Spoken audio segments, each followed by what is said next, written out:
and welcome to the latest edition of the Paint Pod. I'm Sarah Hodgkins. I'm a muralist working under the name of Charlotte Designs, and now, of course, a podcaster.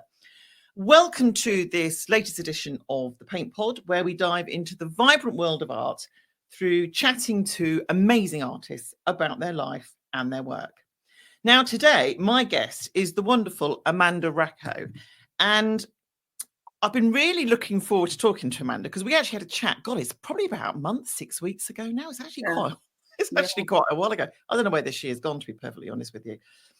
And it threw up lots of questions that I wanted to ask you. So I'm hoping that we might get into some real nitty gritty today. But first of all, welcome, Amanda. Hello. Thank you so much for having me. Thank you for being here. Now, we find you, I believe, in France. So although you're a British artist, you are now based in France. Whereabouts are you exactly? So I'm in the southwest of France, about an hour inland from Bordeaux. Oh, yes, that's a nice part of the world. I love Bordeaux. Yeah, it's just where the temperature starts getting a little bit warmer. And how is the weather today in pouring. It's pouring rain. It's not the French weather you would want. Have you had a really wet spring, or has it just been us? We have. We've had a really wet spring. I think we had 1 week when it was really gorgeous, which was luckily when I was exhibiting in Paris, so that was great. And now I think we've got the same as you, which we've got bitter winds. So even when it is sunny, it's cold. Yeah. It's absolutely freezing. Yeah. And where do we find you? I can see a beautiful painting behind you. Do you have a studio? What's the setup that we've got here? I do have a studio. So I have a studio in my home. Nice. I've got a not particularly old house in France, but it's a typical French house in the sense it's sort of built on a bank. So you have a sort of underneath, and then your ground floor is also your first floor, if you see what I mean. So in the underneath bit, which is open on one side, that's where my studio is. Yeah, so I'm very lucky. Nice. I've got quite a big studio, which I do share with my partner. Only I've kind of forced him out, really. I do find if you kind of spread your work around enough, eventually they go. Yeah. He doesn't get much choice. He's not allowed to paint in here when I paint. So is your husband a painter as well? Well, he is. He was a photographer actually by trade, and he has always dabbled with painting, but he's now of an age where he can spend more time on it. But he also is a music composer, and he probably spends more time on that. Wow, two creatives. That's very artistic household, yeah. I was going to say, that's incredible. Okay, there's a lovely line on your website. It says, "A moment never lasts. It is here for us to take." And I read that, and I know there's a little bit more after it, but I read that, and it reminded me of a conversation that I had with another artist that we've also interviewed for the Paint Pod. And then I read about your work and your thoughts and you know how you like to approach your work. And it kind of made me think about how we as artists try and capture a moment, like you say, a transient moment, capturing it. But why do you do that in paint? You know, your husband is a photographer. What makes you want to paint that moment rather than take a photograph? Because they are fleeting. They're a real glimpse, aren't they? They're a slap shot. Definitely. Why paint it rather than take a photograph? I think it's really interesting, actually, because sometimes I'm a figurative painter. That means I paint things that one can generally recognise. Yes. And I think what it is that sometimes people say to me, they look at my paintings and they say, "Oh, wow, that's amazing. It looks just like a photograph." But actually, it doesn't look just like a photograph. What it is that they're getting a sensation of the ambience of that place. And when somebody connects with the ambience of a place, what happens is that they're transported there. They feel they're really there. And in fact, a lot of the time, photographs can't do that. They will take a very realistic image of what you're looking at, can't give you that feeling. They can't give you that sensation. They can't evoke that smell in the same way. And what I try and do with my painting, with the light, with the atmosphere, with the perspective, is to really take somebody there so that they feel it. They're not just looking at it, they're feeling it. So I think that's what you can do in paint that you can't do with a photograph. I completely agree. It's a question I get asked quite a lot. You know, why in this day and age of AI and computer generated imagery, and with what you can do with a photograph, of course, why do we still paint? And why is painting still as important today as it was, 500 years ago? And I think that's actually summed it up beautifully. It's because you can gather more, I think, as a painter from what you're seeing, but you also then give part of yourself back in what it is that you're producing. And I don't think you can do that with a photograph. Don't get me wrong, I love photography. Absolutely, absolutely. And I think the other thing is that every painter will have their own way of painting a particular scene and be able to create the ambience that they want. And an ambience may be pretty, it may be joyful, it may be slightly concerning, and that can all be in the same view. And that is how the painter connects with that view. And each painter will connect with that view in a different way for a different reason, depending on their own experiences, their own life experiences, really. And that's the connection you're then trying to make with the viewer. Absolutely. There's on your website, there's a blog about you painting the silo. Is that near to where you live? This is actually what's behind me. I know you can't see it. No, I can't quite see it properly. Yeah. It's yeah. Okay, so that's close to where you are, but it's a utilitarian building. It's not a pretty building. It's not architecturally beautiful. No. But you have connected with it. Maybe just because it's something that you see in your everyday life and it reminds you of home or whatever it is. So your work that includes that building, you can actually see the love, you can see the passion coming through. And I find that very interesting. And you don't get that with a photograph. No, absolutely. I mean, one of the things I try to do, or one of the things that interests me, is painting things which are seemingly extremely banal and making people see them in a very different way. So, there's a lot of people I know that look at the silo near me and think that it's really ugly and should never have been put there. But when they see my paintings, they generally change their minds. And I love that. I've got to admit, I love that. I do too. I do too. And I find it interesting how you can take simple landscapes, like you say, banal, almost empty landscapes, and find beauty in them. And I think if you can find an artist that finds beauty in that simplicity, you actually end up with something really quite spectacular. And that's not taken away from people that paint beautiful mountainscapes and things like that, because they are obviously beautiful as well.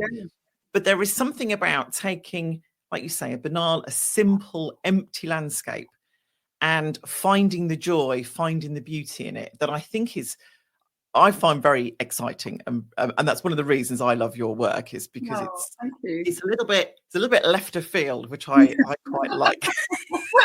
That's a good way of putting it, yeah. I naturally am drawn to people who are a little bit left of field. So that's really interesting. And sorry to start with such a big question there, but I wanted to explore that with you, especially with you when you said your husband was a photographer as well. I thought, oh, do you know what? I'm just going to go for it. Let's get the big question out of the way. So you moved to France in 2006, but you were originally born, you sound British. You obviously were born and brought up in the UK. Whereabouts? I couldn't find any information about where you were born and brought up. So tell us a little bit about that. So I was brought up between Oxford and Reading, in Oxfordshire. Oh, okay, so not too far away. Not too far away, no. And yes, I am British, although I come from a very multinational, multiracial background as well. Yes. We know what you mean. Not that it shows when you look at me. But yeah. So I've always considered myself a child of the world, not particularly British. Nice. I like that. So what took you to France, if it's not a personal question? Well, what took me to France was I was fed up with Britain. I was fed up, really not fed up with Britain. I love Britain, but I was fed up with the whole sort of rat race thing and wanted to have a new life and experience something different. I'd always loved France. I'd fallen in love with France when I was a child. My grandma lived near Folkestone, and we used to get the boat across when I was a little girl, and I'd play with French kids on the beach, and I never really wanted to go home. And then when I was 15, I went on a French exchange and completely fell in love with France all over again, and just always wanted to move here. The opportunity didn't really kind of arise. And then I got married, I'd had my children, and decided to give my children a different life and take them to France and make them bilingual and just have more of a sort of quieter childhood where they could roam and enjoy themselves. I guess rural France is always about 15 years behind Britain, so they were able to have the sort of childhood maybe more that I had in rural Oxfordshire. Interesting. So how old were your children when you went over to France? So the oldest was 12 and the youngest was 6. And this is just me being nosy now, have they stayed in France or have they gone further afield? They've been a bit all over the place, but I've now got 2 in France, 1 in Brussels and 1 in Canada. Flipping heck. Okay. Well, and they're all French speaking. And that's nice. Get me busy. That's nice. That's very nice. So let's talk a little bit about your background then. I like to explore how our upbringings have kind of shaped who we have become, both as people and of course as artists as well. So you say you were brought up, you and I are very similar age. I'm not going to give your age away, but let's just say that there was one of those big birthdays coming up this year. And I know that because my husband is exactly the same age. Yeah. Doesn't bother me. So talk us a little bit about, was it an artistic family that you were brought up in? How did art feature in your upbringing? So no, not particularly artistic. I mean, artistic in the sense of musical. Good. Which I'm not. I think my poor mother encouraged me to play about 5 different instruments, and I was rubbish on all of them. So, but I'm grateful for that because I have a grounding in music, so I can read music and I can appreciate and enjoy music. So that's a good thing. But no, as far as painting and drawing goes, there wasn't anything in our family at all. But it's something from a really, really young age that I just absolutely was passionate about from as long as I can remember, which I think is something that an awful lot of artists say, that they don't remember a time really when they didn't draw and paint, when that wasn't their biggest choice of what to do today. So yeah, no, and I was the same, absolutely, exactly the same. You mentioned in one of your blogs, which I have to say did make me laugh, about your art at school. I understand that you got a poor A-level result. I'm going to ask what it was. Come on, you're going to have to tell me now. I did. I got a rubbish A-level result. I got an E, which is a scrape of a pass. Yeah. My goodness. I think I can explain why. So when I was at sixth form college, we could either stay with fine art or we could take this kind of printing option. And I didn't get on very well with the art teacher. And the printing teacher was absolutely lovely. So I opted to do printing, and that was probably a mistake because I wasn't very good at it. But I think, but one of the interesting things about it was that for my exam piece, I did it was figurative, but a rather exaggerated piece where sort of perspective didn't really come into it. I really wanted to explode a perspective and really change it and twist it and so on. and that was not appreciated by the examiners. And the reason I only got an E was because I was told it was technically incorrect. And that's really why, kind of when I tore up the rule book and thought, well, do you know what? If you don't understand expressionism in art, you shouldn't be examiners. I was going to say, I'm never going to bother about who critiques my art or not in the future, because, you know, art is what you want it to be. Absolutely. Absolutely. How interesting. And how did you find the way that art was taught, you know, back in the 70s? Hey, hang on. 80s. No. 80s, of course. Sorry, yes. 80s, wasn't it, really? Yeah, I don't think I found it too bad, but I don't think there was the freedom for expression that perhaps is available to children today, who are encouraged much more to express themselves. And ironically, that was sort of at odds with other teachings at the time. For example, creative writing, where we were encouraged to be really creative and use our imaginations. They didn't really care about the 3 R's. It was that, you know, my understanding of adverbs and adjectives, and it's completely rubbish. You know, I haven't got a clue. But you know, I wrote some nice pieces. But in art, they didn't seem to encourage that same freedom in the same way. I think it was all about, you know, getting things technically right. And I don't remember any teachings on abstract art when I was at school at all. No. And I hate to say it, but I'm not sure that much has changed. I mean, it might be different in France, of course, because I guess your children were in France by the time they got to that point in their education. Art teaching certainly down here is absolutely awful. Oh, really? It's dire. It's dire. My children's art teacher was an ex-policeman. I'm not sure he'd ever actually studied art in his life. Don't know how he became an art teacher. That's absolutely. That does surprise me slightly, actually. Yeah. I think if you go up to Paris or somewhere, it's probably amazing. But in rural France, no. There's nothing. No, nothing. It's interesting because both my children are artistic in different ways, I would say. And I think the education system, certainly in my son's case, I think it knocked it out of him. He didn't get the support that he needed, I think, to be able to pursue that. He's still got a creative brain, very creative brain, I would say, but just found the whole way that art was taught very, very difficult and not supportive in any way. So I'm still not sure that it's really considered a serious subject. No, and I'm not sure how that can be changed. And yet you look on the television, you've got portrait artist of the year, landscape artist of the year, you know, Grace pottery throwdown.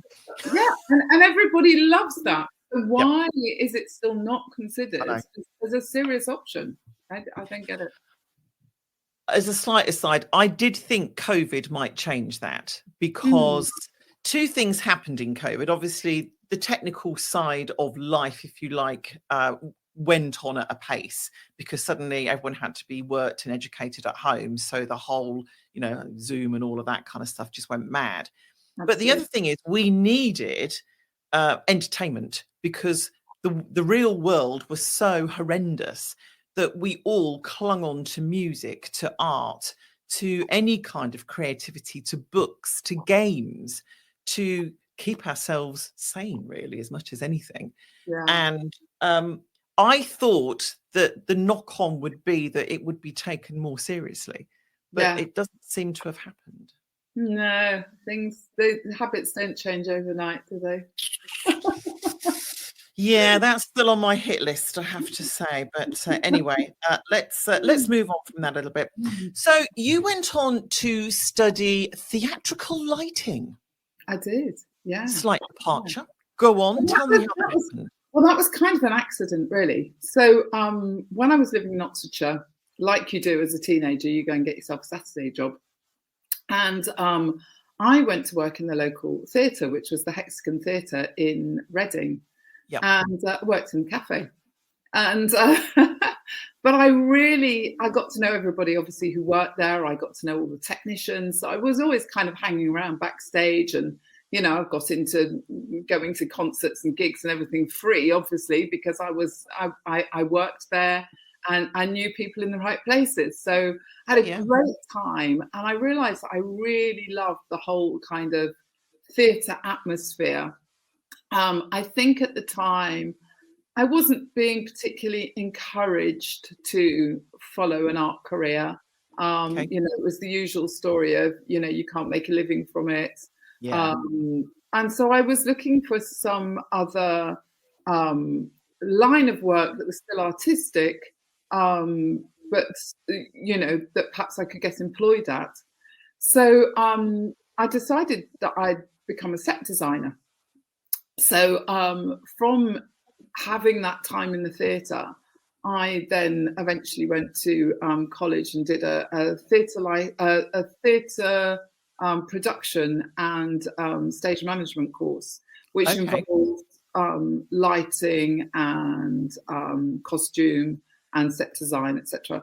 And after the first year of doing that, we had to kind of decide whether we were going to do costume or and set design, or lighting and stage management. And even though I really wanted to do set design, I couldn't bear doing costume.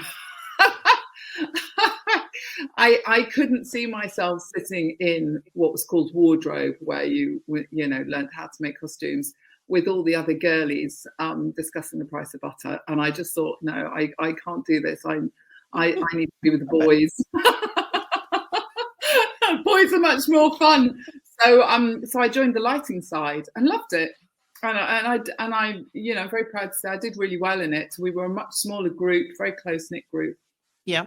And I left college with, you know, with a good mark. And I went off and worked in the theatre, and that's when my problems started, because the theatre is very male oriented, or certainly was then. And women on the technical side of the theatre were few and far between, and there was real discrimination. So actually trying to climb the ladder in any way in lighting design was pretty nigh on impossible. And I stayed in it for quite a few years, and then I just got a break and ended up working for an architect, and then moved into architectural lighting design, which also interested me. Through the architects, they kind of pushed me to this other company, and I ended up doing lighting design for them. And then I carried on doing lighting design for years with my then husband, who was an electrical engineer, and we had our own company. How exciting. So what was it about architectural lighting that interested you? I mean, I love architecture. I've always loved architecture. I think ever since I did my A-level history of art, and I discovered the works of Corbusier, Frank Lloyd Wright, those kind of enigmatic 20th century architects that I just thought were incredible. And I love what light can do to a building, how it can change a building, how it can make you see it in a different way. And I love architecture. I love all the lines. I love all the perspective. So I think that, you know, that it wasn't that far away from theatre and creating scenes on a stage where you've got to make something that's not very deep seem a lot deeper, and in perspective wise, I mean. And so so I think that's you know, really floated my boat. It was not far away from what I'd studied, and I loved it.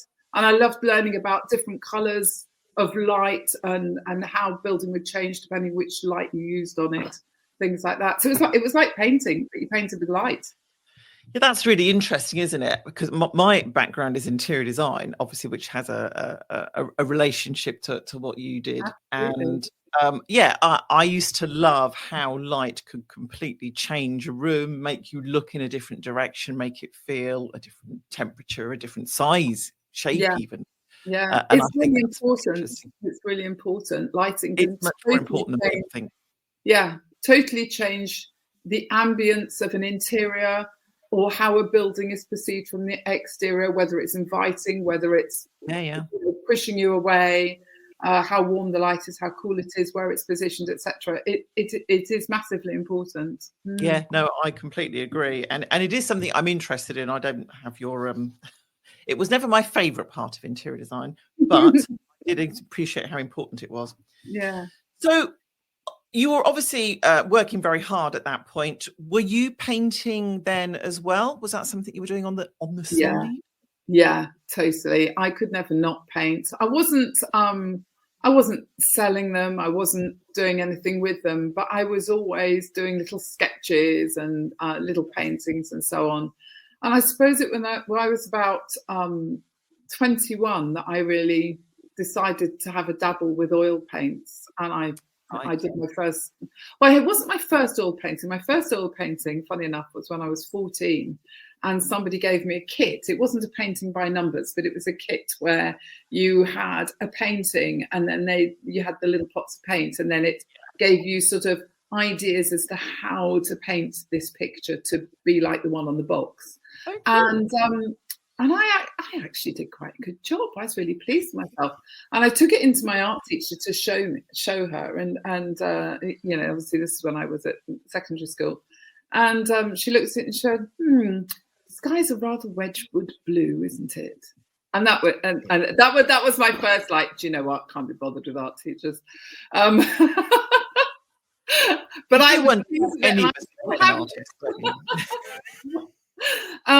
So yes, God, I've lost the thread now. No, I was asking about how you know the painting alongside the work, because so I had my sort of second go at oil painting when I was about 21, and just really loved the medium, and found that I could produce things that quite surprised me, you know, that I didn't know I was capable of, and so that really encouraged me. And so I've never stopped oil painting since, but I did a lot of it, you know, just for myself. Yeah. As I suppose a nice hobby. Yeah, to begin with, yeah. So when did that change? What was the catalyst for it stopping and being a hobby and becoming more important, and obviously ultimately a career? Well, when I had my children, when I was still in England and I had my children, I couldn't really do the oil painting because, you know, spreading that out on the table was 4 children running around was quite difficult. So I used oil pastels, and I because they were easy to put away, and I produced lots of oil pastel drawings.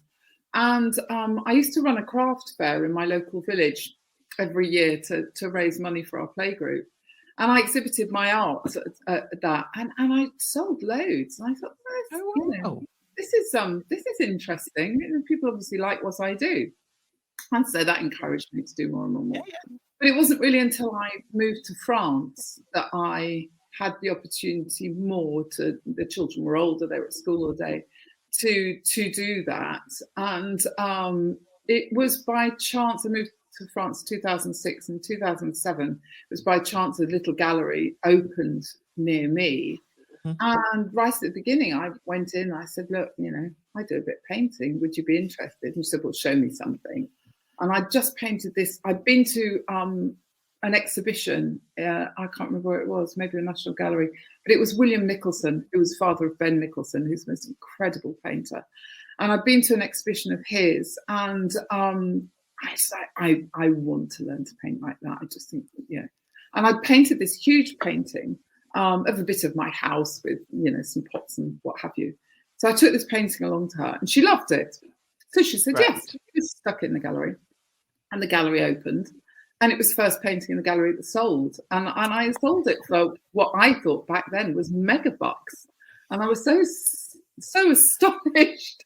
I thought, obviously ought to do some more. And then I did do more and start selling quite regularly. And then I set up my own kind of art space and kind of social centre with some other friends. That was kind of a tea shop and a bookshop and an art shop and everything.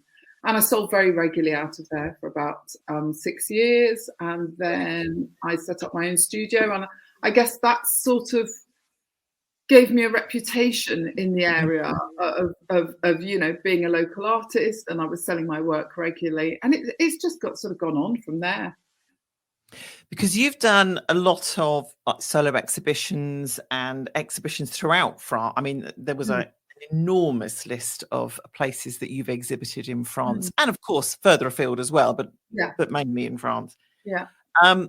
Is that still the main way that you sell today? Yes, I think so. I used to sell a lot more on via Facebook.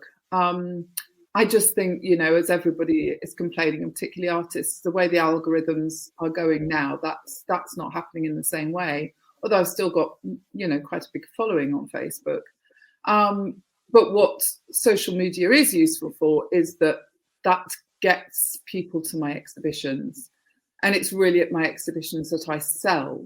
And I think a lot of that is because people are not just buying a painting, they're buying a part of the artist. They want to know who the artist is, that contact with the artist, being able to talk to them, being able to talk about my work, people wanting to know about it, what made me paint that, what's the story behind it. That engagement is what sells work. It's not just the work, and it can be, but in general, that engagement is so important. And that is where I sell the majority of my work is through exhibitions.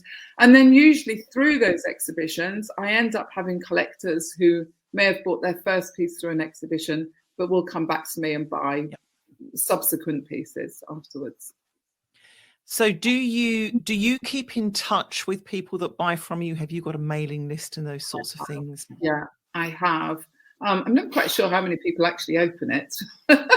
No. I have to admit, I stick to what I'm good at.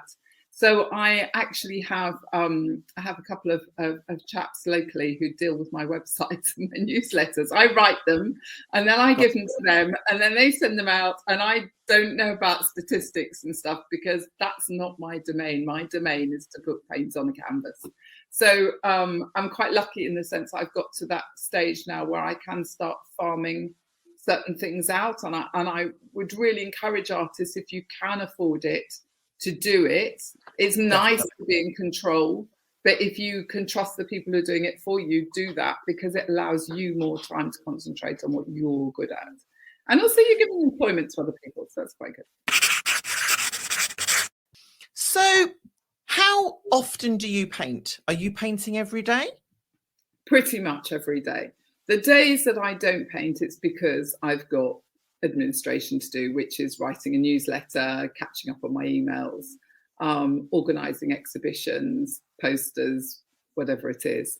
But otherwise, yeah, I paint every day. Yeah, you've got to treat. I mean, obviously, the marketing side and the administration side is as important these days for an artist as the painting side. But whatever you do, you have to treat it as a job if that is going to be your occupation. You can't just flutter as an artist if you want to make a living out of it. You've got to treat it seriously. So you've got to be up and in either your study or your studio at sort of 9 o'clock in the morning. And for me, the idea of finishing at 6 that doesn't happen. Maybe midnight. I think a lot of artists are naturally evening people, shall we say. So I have this little joke that I would never charge anybody for anything I'd painted before 9 o'clock in the morning, because quite frankly, it wouldn't be worth anything. But yeah, I can paint until 9, 10 o'clock at night without any problem whatsoever. That doesn't bother me in the slightest. Absolutely. So I definitely think there's something in that. And it's amazing how many artists I speak to that say the same, because you just get into it as well. You get in the flow, and it's just totally in the zone. And you forget. My husband will say if I'm saying something like, "I'll be about half an hour," also I'll see you in a couple of hours then. Oh, that's totally me. Yeah, absolutely. So while we're talking about technique, I noticed on your website you talked a lot about how you actually lay your paint down. I think you talked a lot about your layers, you use glazes. Talk me through the process. How do we go from that big white canvas to a completed piece? Well, usually underneath all my paintings is a red coloured ground. So nearly all my canvases are painted red first. Not all, but nearly all. It's sort of, again, it's something I kind of stumbled across probably about 15 years ago. I was foraging around to do a little practice piece, and I had this old canvas that somebody had painted on, and it was sort of majority red. And so I thought, well, I'll just paint on top of it. And this red was sort of showing through, and I loved the effect that it gave. Interesting. I really like that. So I tried it on a few other paintings, and it's sort of become a bit my sort of staple thing now, that, you know, it tends to be red that goes on first. That's changing. I'm beginning to experiment with other colours, but it's very often quite a vibrant red that goes on. I was going to say, any particular red here? Yeah, well, my colour grounds are in acrylic. I always do them in acrylic because it's solid. And that just allows me to get on more quickly. But I can't remember. I think it's a mixture of Pyrrole red and primary red. Okay. Maybe a bit of carmine. Okay, so then normally I will sketch out the shapes and the designs, make sure I've got the perspective right, the balance of shapes, that I haven't, you know, when I've looked at the different sizes of the architecture, I haven't made one building much too big and something else much too small, that they are as they should be, and getting that depth in to start with. And then I go straight in with colour. I know there's a lot of oil painters that will paint what they call a grisaille first. So they'll paint all the sort of tonal values first. I don't. I've always gone in straight in with colour. I guess a lot of it's practice. When I did an art foundation years ago, I was very kindly told that I had a good understanding, natural understanding of colour. So I've never had a problem with mixing colours, with knowing how to get the colours I want. It's something quite instinctive. I think obviously now with, you know, 30, 40 years experience of painting. Not counting. It's you know, it's completely instinctive and natural for me. I know what colours will make what and how to get what I need to get. So I tend to go straight in with colours.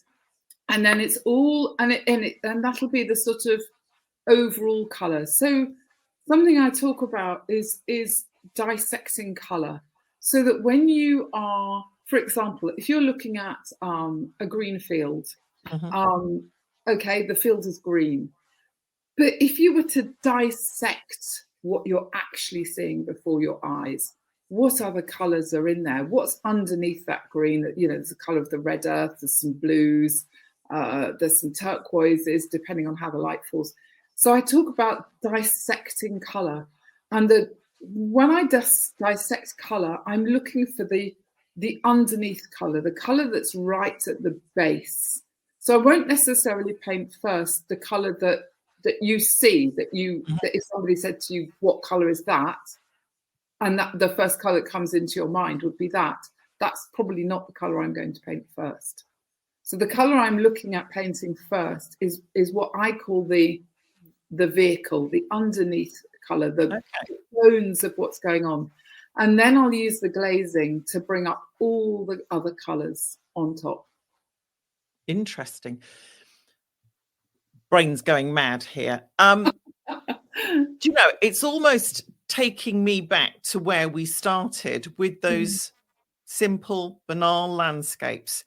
If there's not a huge amount of stuff going on, it allows the eye to actually really look at what is there, because there's not those distractions. Yeah. And, you know, you've mentioned landscape artists. When you hear people going, oh, it's just all green, and you just think, yeah, but it's not, is it? When you start and actually look into it, there are millions of colours in there. And one of the things I really love about your work is that, as I say, they are simple, but it's like you've dialed up the colour, you've dialed up the contrast, So it is figurative, but it's kind of figurative on acid. It's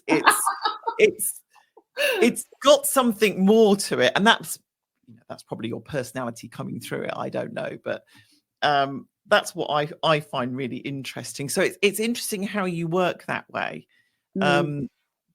looking at one color first and then building the other ones on top. Yeah. So how long does it take you to paint? I mean, I was going to say an average painting, but again, looking at your website, you have lots of different sizes of paintings.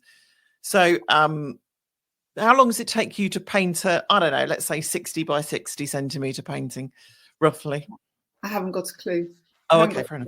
Do you know why I haven't got a clue? Because I work in glazing, you have to leave time for things to dry between layers. Okay. So I always have several paintings on the go. And so what happens is some paintings can sit on the back burner for a couple of years while I'm doing something else. If another exhibition comes up and I need to concentrate on that, that'll get put on the back burner. And so in the end, I don't really know how long things take me. I know that sometimes I can do something in a day if I'm really pushed and I really need to. It probably won't have the layers of glazing in the same way as another painting, but it all depends. I have to put things aside. The way that I paint forces me to put things aside and leave them to dry and come back to them. And so it's a kind of snatching of time. Oh, snatching, that's a dreadful word, but it is a kind of snatching of time to work on this one for this and work on that one for that, and balance it within the time schedules that I've got for each exhibition coming up, or for the commissions that I've got at the time. And so in the end, I never remember to think about counting the hours that I've spent on them. I just haven't got a clue. No, and there's nothing wrong with that. I was just interested, really. Yeah. I guess that's one area where I'm completely the opposite, because I'm on site. The clients are like, well, how long are you going to be here? I need to know, I need to make sure someone's here to open the door and all this sort of stuff. Yeah. So I know exactly how long things are going to take me to paint because of just the way that I work. So your process is the way that you actually construct your art is, if you like, almost preventing you from actually knowing what that information is. Yeah. And, sometimes somebody will ask me how long a commission will take. And I have to be honest with them, so I don't really know. I ain't got a clue. I don't really know. And if the one I've got behind me is a really big piece. It's 140 by 2 meters, I think. And, I know the clients were sort of quite, desperate for it. And I've just said to them, look, I can't rush it. If you want a good piece, I'm not going to rush it for you. It needs the glazing that it does. And they've kind of backed off now and go, take your time. Okay. Take your time, which is great. So I can't do it any other way. I can't. If somebody wants a rush piece of work, go to another artist. I'm not the person. So. No, it's difficult. I have learned to allow more time generally, so that I don't stress. Yeah. Which is a good thing. Absolutely. Sorry, I'm going to take a step back from that. Yeah. You paint a really wide variety of subjects. So we talked about the sort of empty landscapes and things, but there's a whole host of other things on your website. There's windows, there's abstract stuff, there's piles of stones, there's cyclists, there's all sorts of things on there. How do you decide what it is you're going to paint on any given day? So on any given day, it's mainly to do what needs to be done. So if I've got commissions, if I've got exhibitions coming up, and so on. Because I have quite a wide variety, I do have exhibitions that sometimes have, different themes. And places where I would put one type of work and not necessarily another type of work. The underlying kind of inspiration behind all of them is perspective and light. So even though there's lots and lots of different subject matters, like, my Tour de France paintings, my silo paintings, my Oleron Island paintings, etc., the main thing that you would find that is the common denominator is perspective and light. And that is always what inspires me, along with basically open spaces, whether they're interior open spaces or exterior open spaces, big open spaces. I guess you can't say that so much with the Tour de France. That was just because there was one year, the Tour de France, that they arrived in Paris and the light was absolutely out of this world. And I just took loads of pictures of it and was very inspired, because you had that wonderful deep perspective, but also that motion. And I used to say I never paint anything with a beating heart. Now I've started putting the person into my paintings, but I never used to have anything in them. And so I think the Tour de France paintings was because I've never really tried to paint motion. And as I've evolved as an artist, I think one never reaches the end of a journey as an artist. It's all an evolution. It's all a long journey. You evolve, you paint one thing 1 minute, and then something comes along and you think, oh, I really want to have a go at that. I do anyway. That's me. I can't be a one-trick pony. That's not who I am. I'm just, the world is my oyster. I'm influenced by so many things. I have to admit, I don't understand artists that say, oh, I've got a blockage, I've lost inspiration. I'm like, what? The world inspires me. So that there's nothing really that's off limits for me. If I make a connection to that thing, I will want to paint it. So I've never managed to kind of, go down that path where I'm known for this or for that. But I guess I am known for light, mostly for painting light. And sort of big open spaces, really. It's definitely one of the things, again, so many questions here. Put that aside for a second. You mentioned photographs when you were talking about the Tour de France paintings. Is that how you tend to work? Do you take photographs, or are you a sketchbook person? Do you make little sketches and then work from that? How is the process from a, collecting source material point of view? Yeah, I'd love to be a sketcher. I'm actually not very good at sketching. I'll hold my hand up right now. I'm trying to practice a bit more, but when I did my art foundation, they said, you've got to fill your sketchbook. I was like, really? Can I just get some paint out? I'm a painter. It's funny how people think that because you're a painter, you automatically must be sketching and be a sketcher. I'd love to be, but I'm not. It's paint that floats my boat, not pencils. So I am a studio painter because I paint in glazing. I've started trying to paint a bit more outside, but I'm mainly a studio painter because of the way I paint. So I tend to take photos because it's taken us back to that fleeting moment of capturing an instant. Like I said, to hold in your hand, and 1 minute's there, and then the next it's gone. And we are fortunate these days that we have cameras at our fingertips in our telephones to go, wow, look at that, snap that photo. But I use them as an aide-memoire. So I use them as a reminder. And I tend to not just take one photo. When I take the photo, I already have the painting done in my head. I know it's how it's going to look. I know what I want to create. I know the feeling I want to evoke. I know the connection I want to make with the people who are going to look at it. So I already have that whole composition in my head when I take the photo. And I take those photos and I take lots of them. And then I look at them when I come back into the studio, and I work out which bits and which photo I want to put to construct my composition. But in general, they're probably pretty much there already because I knew what I wanted to do when I took the photo. And then the photo for me, as I say, is that reminder of how I felt at the time when I took it and why I took it. And looking at those photos, even though they're photos, I took them. So I know how I felt. And I put that into my painting. So they're there as a reminder, to help me with my composition, what have you.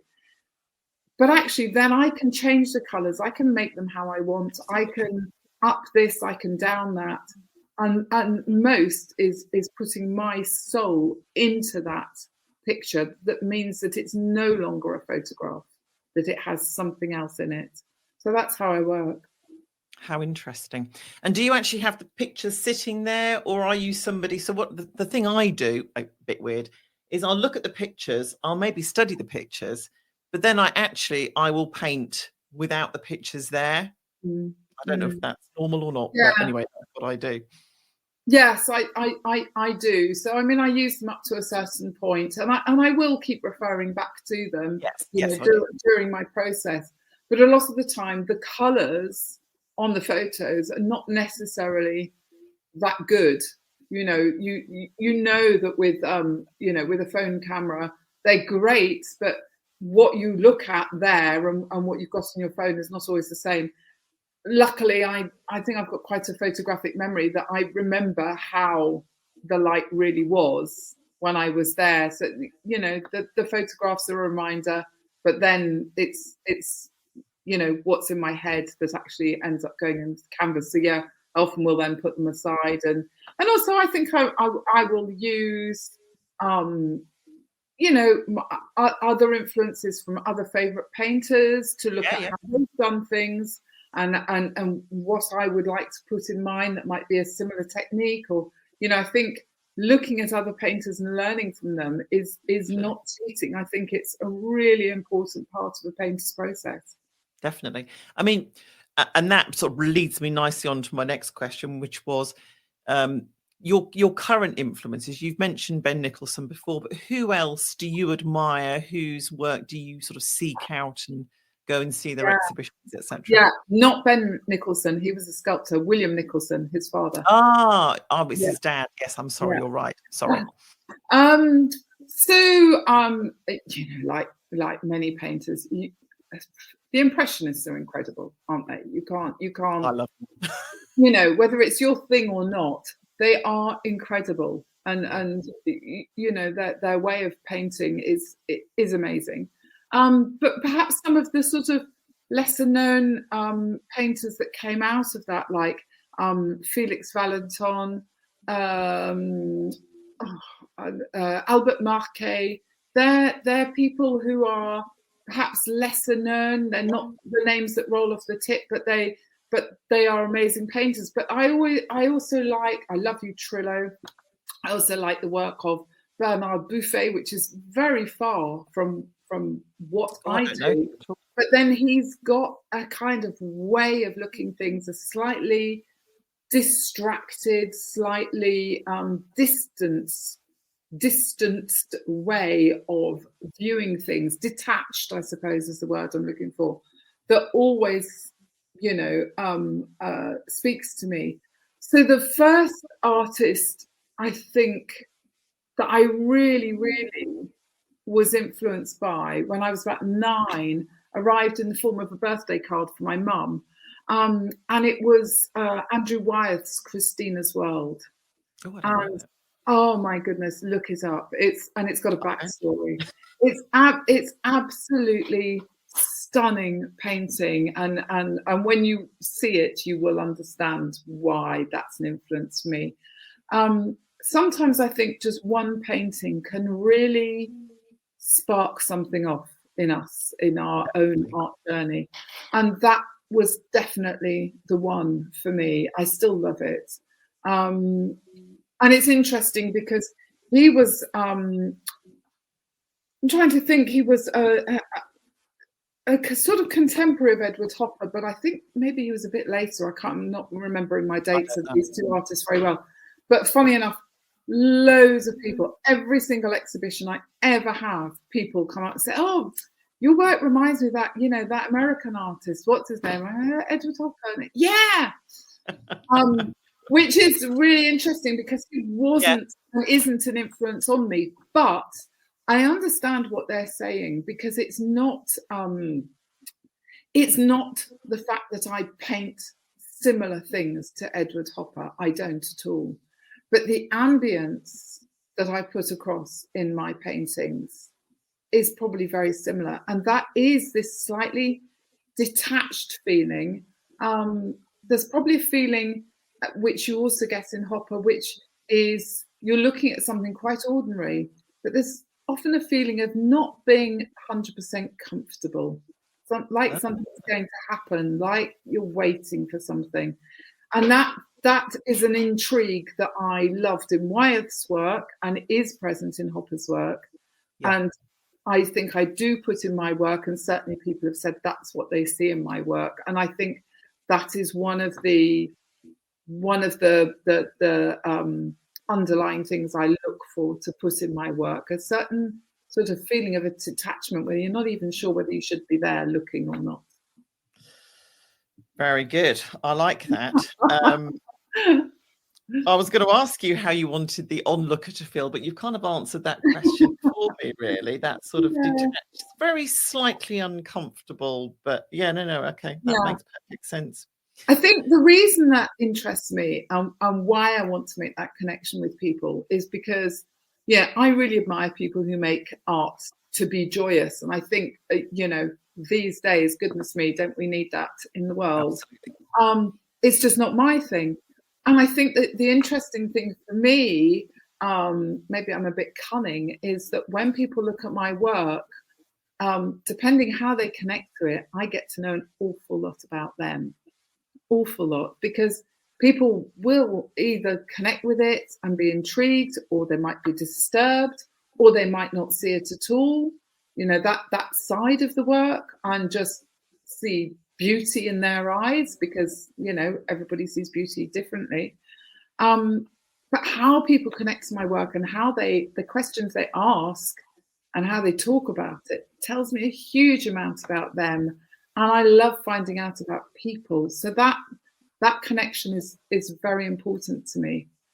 Yeah, no, that's very interesting, actually. And I think it makes me want to ask the question whether you, because of the variety of work that you're producing, both in terms of the style as well as the composition, do you find yourself painting in a certain way for a certain gallery, or painting in a certain way for a certain type of client? Do you find yourself altering how you work to suit how the end client is going to feel? Or how No, not really. It's funny, actually, because I've always said that how I end up painting, really, it's not me that decides. It's the composition and the brush. That sounds really pretentious, but it's really odd. But when I paint something, it really is what I'm painting that dictates how it gets painted, and what my connection was to it, and why, and what made me want to paint that thing, as to how that ends up being painted. So I do have perhaps an inconsistent style of glazing and texture and thicknesses that's not always the same. But I think that's also an evolution. So definitely. I think a couple of decades ago I was very much painting very sort of finished, smooth finishes. I wanted everything to be very perfectly blended and very smooth. And now I think my brush strokes are becoming livelier. I'm painting more textures. I think a lot of that is to do with discovering different mediums as well. So I'm using mediums that allow me to have perhaps a more impasto side to my work, and not just always blended glazing.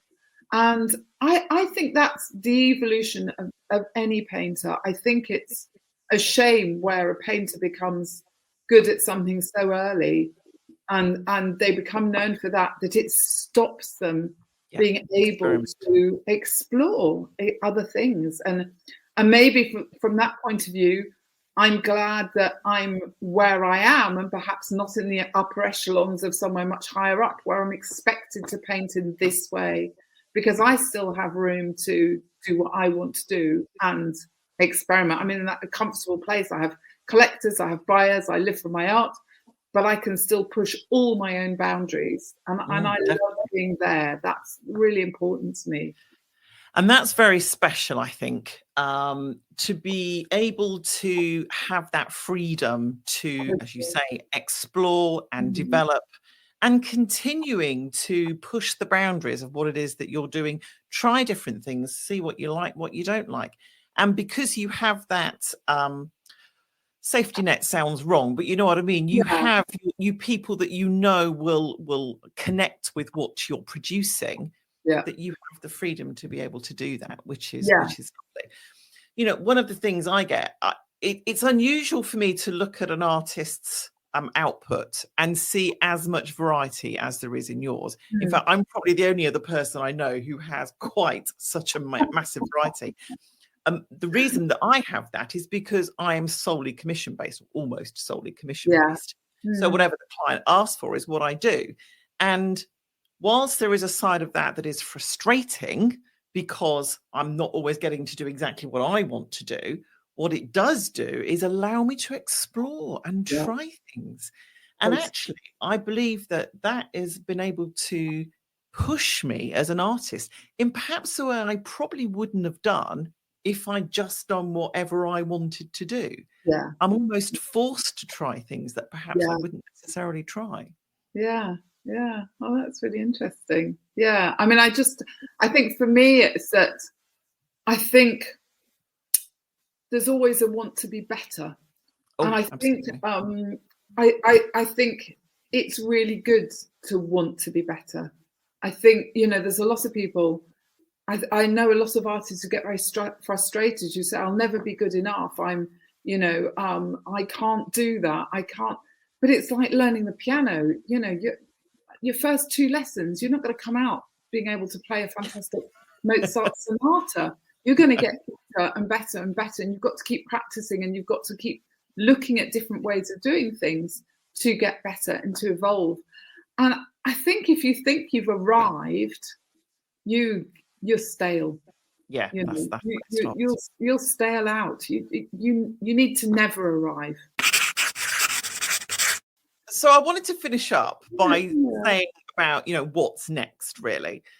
You are, as we've already alluded to, at a certain age where one might perhaps be thinking about retirement. But I'm getting from what you're saying to me that that's not something. No, that would be impossible for me. Not painting is like not breathing. If I don't paint, if for whatever reason, you know, I'm away, or I can't paint for, you know, 3 or 4 days, I actually start getting withdrawal symptoms and itchy fingers, and I need to get back in my studio. That does mean it's actually quite a struggle sometimes to go away on holiday because then when I'm on holiday, I see all these things I want to paint, and I just want to get back in the studio straight away. I do take, you know, little things on holiday to do a bit of sketching. I was going to say that's when you need your sketchbook. I do, but it's not the same as, you know, getting out a big canvas with all my oil paints and my glazing, and, you know, and getting really stuck in. You know, I love painting big and just putting myself right into that canvas. So it's not the same. So there's no question of me ever retiring. That's for sure. No. So what is next? Where are you excited to be looking at next? What's coming up in your professional development? So what I think has been a bit of a game changer this year is that I exhibited at the Salon des Artistes Français in Paris in February, which is, I guess, the kind of French equivalent of the Royal Academy Summer Exhibition. Yep. So that was a real biggie for me. But what was even more exciting is that that particular exhibition is divided into 4 different salons, what they call salons, so that you've got 4 different parts to the exhibition. And one of those parts is called Salon Comparaison, comparisons. And in Salon Comparaison, you have lots of little groups of artists where one chef de groupe, how do you say that in English? The leader of the group, if you like, is chosen. That person chooses their group of artists, and they exhibit together. And the groups are things like, you might have a lyrical abstract group, or a portrait group, or a still life group. I mean, that's very generalization, but and the group that I'm in was to do with figurative artists that have elements of abstraction in their figurative art, showing lots of textures and depths of color and layering and so on. And I was chosen to be in one of those groups, and that was huge for me to be chosen, because that's a real biggie. And so that group, we got on absolutely famously. The leader of the group is a fabulous person, and she has now decided she wants us to stay together as a group and start exhibiting elsewhere as a group. So most exciting is that we are looking at having a big exhibition in what they call the Sénat d'Orangerie, which is in Paris next year, which has thousands of visitors a year, and we'll exhibit there as a group. And so that's sort of the most exciting thing that's coming up, and looking at being part of a group, and because as we all know, being an artist, it's quite an insular occupation. We spend a lot of time on our own, and actually having other artists that you can connect to is really important. And I apart from this group that I met at Paris, I've also got sort of behind the scenes a couple of groups of friends who are artists, and we meet up once a week and chat and discuss what we're doing, and it's really important for all of us to have that connection. But that's what's sort of coming up in the future is these projects to exhibit with this group from Paris. The artists are not all from Paris; they're from all over France. But this group was exhibited together in Paris, and start exhibiting much more together in that way. And do you feel that the art scene in France is very different from how it is in the UK? I do. Maybe not once you get to, those really sort of top levels. Maybe it's not so different. But I think when you're an artist really working for yourself, you're not necessarily gallery represented.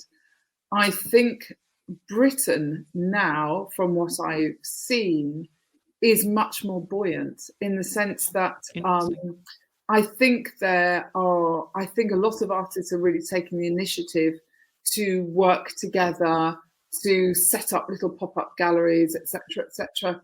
Yes, here we have what we call associations, which are they're not charities. It's sort of a bit like that, in the sense that they're a club, if you like, that you all join and you pay a subscription, and then you exhibit together. And there are quite a lot of those.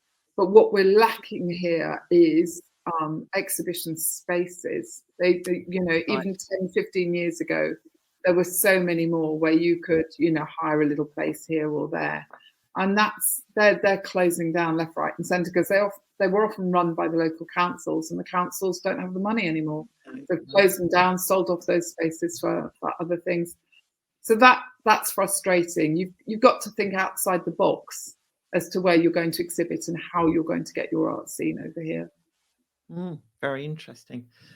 As usual, I could sit and talk to you all day. However, we have to make this podcast a sensible length that people don't switch off halfway through. So these are the questions I still have left to answer. Okay. The podcast, there's about 3 A4 sheets there. So that gives you some idea of where I've got. Amanda, it's been an absolute pleasure talking to you. Thank you so much for your time today. Thank you. You can find Amanda at amandarackowe.com. So that's AmandaRackowe.com, or on Instagram at amanda.rackowe.art. thank you again. You have been listening to the Paint Pod, brought to you by Sarah Hodgkins at Charlotte Designs. And until we wander through our gallery of inspiration next time, thank you and goodbye.